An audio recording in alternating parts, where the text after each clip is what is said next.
Oi pessoal, tudo bem? Meu nome é Afonso Menegola, eu sou cientista de dados e o nosso time preparou uma série de vídeos para explicar como aplicar Python dentro da Sul América. Para fazer leitura de arquivos CSV com pandas, a gente tem esse caminho. A gente faz o import da biblioteca, import pandas spd. Notem a sintaxe, a gente está importando da biblioteca pandas e a gente está renomeando ela como pd, porque a gente vai utilizar pd.readCSV, ler um CSV, e aqui, por exemplo, pode ser um diretório onde está o CSV dentro do seu computador. Nesse caso aqui, ele estaria dentro de uma pasta data, que dentro da pasta data tem uma pasta raw, e dentro da pasta raw teria esse dataset.csv. Quando você roda esse comando, você vai criar o data frame com o CSV lido. E aí você pode fazer operações com o data frame, que é o que eu vou mostrar agora, algumas operações para vocês.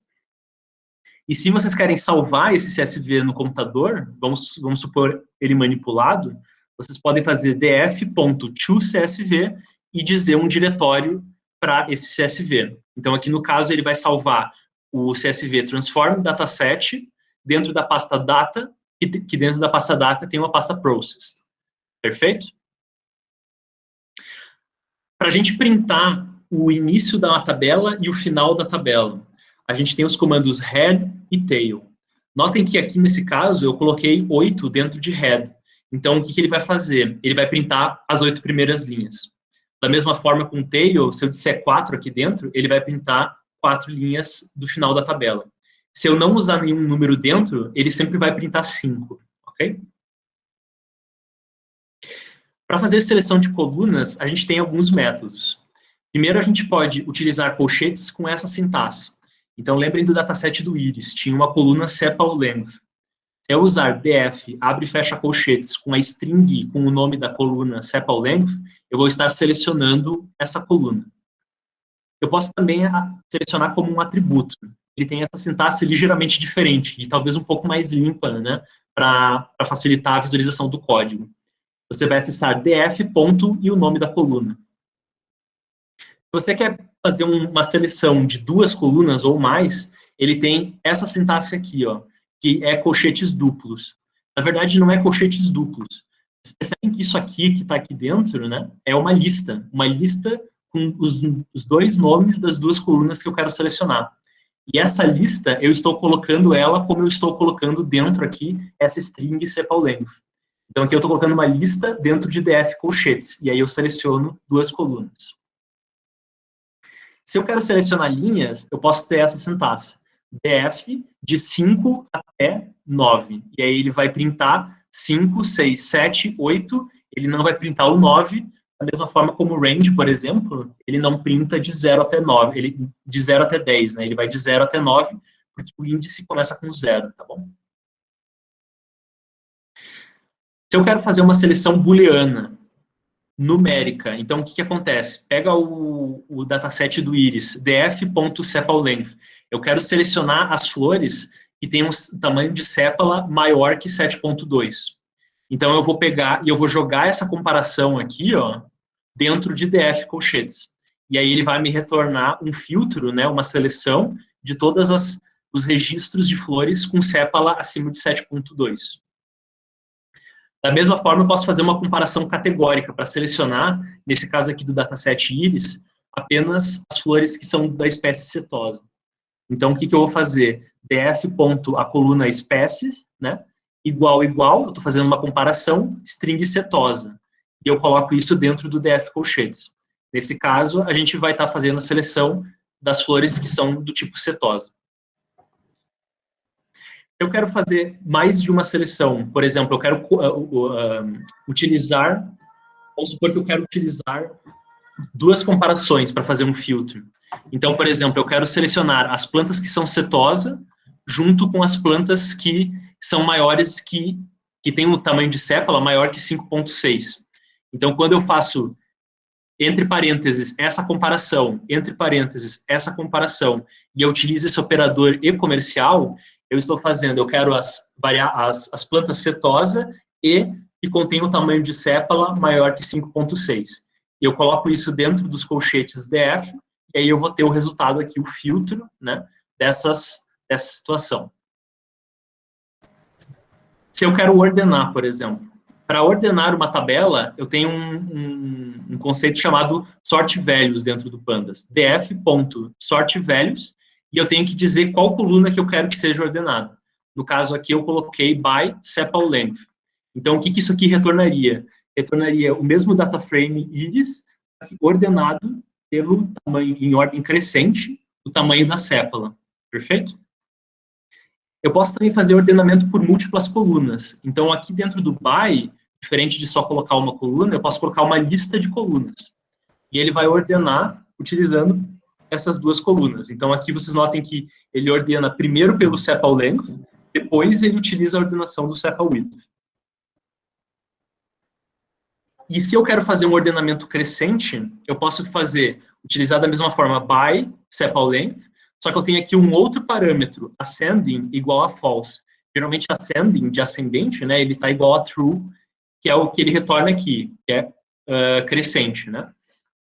Aqui o ascending é igual a false, então ele vai retornar esse data frame de forma decrescente, pelo sepal_length. Perfeito? Falando de valores faltantes, o Pandas ele tem funções típicas para tratar valores faltantes. Então, quando você chama, por exemplo, drop_NA no seu data frame com axis igual a index, a linha que tiver valor faltante nulo, ela vai ser eliminada. Se você utilizar axis igual a colunas, ele vai eliminar todas as colunas que contêm algum valor faltante. Da mesma forma, Pandas tem alguns outros métodos que são interessantes de vocês aprenderem, tá? Como, por exemplo, olhem esse data frame que ele tem valores faltantes aqui nessas colunas. Se eu chamo df.fillNA, complete valores faltantes 0, notem que ele pegou todos os valores faltantes e substituiu com 0. O Pandas ele tem algumas coisas interessantes, como, por exemplo, esse ffill, que é forward fill, preencher para a frente. Notem que nessa coluna aqui, ele tinha um valor faltante, um valor 3 e valores nulos. Quando a gente usa esse método, olhem o que aconteceu. Ele deixou esse valor faltante, ele chegou no valor 3, e todos os valores faltantes depois desse número 3 são preenchidos com 3. Da mesma forma que aconteceu com esse 4, e quando não tem nenhum valor faltante, ele não preencheu com nada, no caso do C. E vocês também podem substituir colunas com valores que vocês queiram. Então, no caso aqui, a gente criou um dicionário com os nomes das colunas, e o valor que eu quero substituir, o valor faltante daquela coluna. Então, A0, notem que ele substituiu todos os valores faltantes com 0. B1, todos os valores faltantes com 1. Tá? E, por sua vez, o C com 2. Para a gente falar de estatísticas descritivas, eu mostrei para vocês nos vídeos que existe o df_describe. Ele vai extrair estatísticas descritivas de todas as colunas numéricas que vocês tiverem. Mas o Pandas ele também tem, por exemplo, chamar direto o min em cima do data frame, e aí ele retornaria o valor médio de cada uma das colunas. Assim como a gente pode também retornar o desvio padrão, ou, por exemplo, pegar apenas uma coluna e chamar o min em cima dessa coluna, ele vai retornar apenas a média dessa coluna. Como vocês podem observar, são esses valores que estão aqui no describe, tá bom? Tem jeitos de fazer a mesma coisa. Para variáveis categóricas, a gente pode fazer, lembrem do dataset iris, que espécie era uma variável categórica. Então, a gente está chamando df.a coluna species, esse método value counts do Pandas. E ele está me retornando quantos casos de cada espécie que tem nesse meu dataset. Lembrem que o dataset iris tinha 150 linhas, e 50 linhas de cada uma das 3 espécies dentro desse dataset. A gente pode também fazer group bys. Então, por exemplo, qual que é a ideia do group by? Sempre fazer esse passo, dividir dados em grupos. No caso aqui do dataset iris, quais que são os grupos? São as minhas espécies, setosa, versicolor e virgínica, por exemplo. Eu quero dividir os dados em grupos, eu quero aplicar uma função em cada um dos grupos. Então, diferentemente do que eu mostrei para vocês com estatística descritiva, eu não quero saber a média de todas as plantas que estão envolvidas dentro do dataset. Eu quero tirar a média dentro de cada grupo. Eu quero saber qual que é a média do sepal_length para a espécie setosa, qual que é a média do sepal_length para o versicolor e assim por diante. e combinar os resultados em uma tabela, que é retornar essa tabela aqui. Então, como é que eu faço um group by em pandas? df.groupby, o nome da coluna que eu quero agrupar, né, que eu quero dividir esses dados em grupos, que no caso aqui seria a coluna de espécies, e eu vou tirar a média de todos esses grupos. Então, ele dividiu para mim dessa forma, ele pegou todas as colunas que eu tinha numérica, e para cada uma das espécies, eu tenho a visualização de qual que é a média para cada uma dessas colunas. Da mesma forma, eu posso chamar um group by com duas colunas. Ó. Então, eu vou criar subgrupos. Nesse caso aqui, um dataset de carros, que vocês vão utilizar agora nas tarefas de pandas, vocês iriam fazer df.groupby, duas colunas por companhia e por carroceria, e aí percebam que ele criou, e ele tirou a média do valor e da potência dos carros para cada um desses grupos, Alfa Romeo conversível, Alfa Romeo hatch, Audi Sedan, Audi Wagon e assim por diante.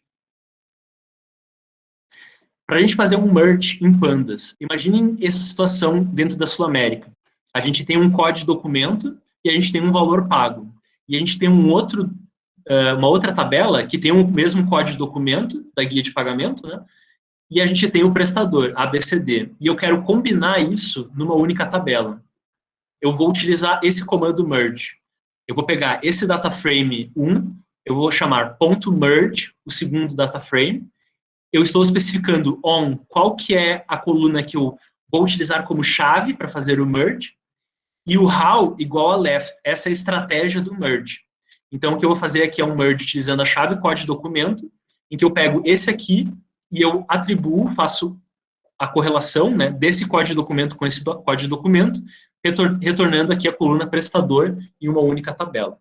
Espero que vocês tenham gostado. Até a próxima.